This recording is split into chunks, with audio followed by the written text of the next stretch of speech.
একটু খাবারের আশায় দাদির এই বুক ফাটা আর্তনাদ। মা বাপ মরা ছোট্ট নাতনিটির মুখেও একটু খাবার তুলে দিতে পারে না।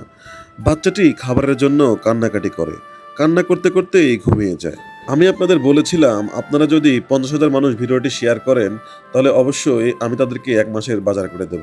আলহামদুলিল্লাহ আপনারা যা শেয়ার করেছিলেন তাতে আমি আপনাদের প্রতি কৃতজ্ঞ। তবে এবার আর আমি আপনাদেরকে শেয়ার করতে বলব না। আপনাদের ইচ্ছা হলে আপনারা শেয়ার করবেন।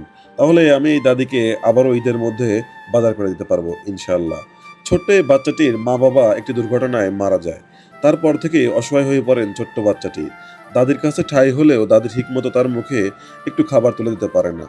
রাস্তায় বসে এভাবেই প্রতিদিন একটু খাবারের জন্য আর্তচিৎকার করেন এই দাদি। তারপরেই তাকে দেখে আমি একটি ভিডিও পোস্ট করি এবং যে ভিডিওতে আমি কথা দেই আপনারা যদি ৫০,০০০ মানুষ ভিডিওটি শেয়ার করেন তাহলে এই দাদিকে দেবো আমি রমজানের বাজার। তাই জন্য আমি আবারও বলছি আপনারা যদি এই ভিডিওটা ৫০,০০০ মানুষ শেয়ার করেন এই দাদিকে দেবো আমি ইনশাআল্লাহ ঈদের বাজার।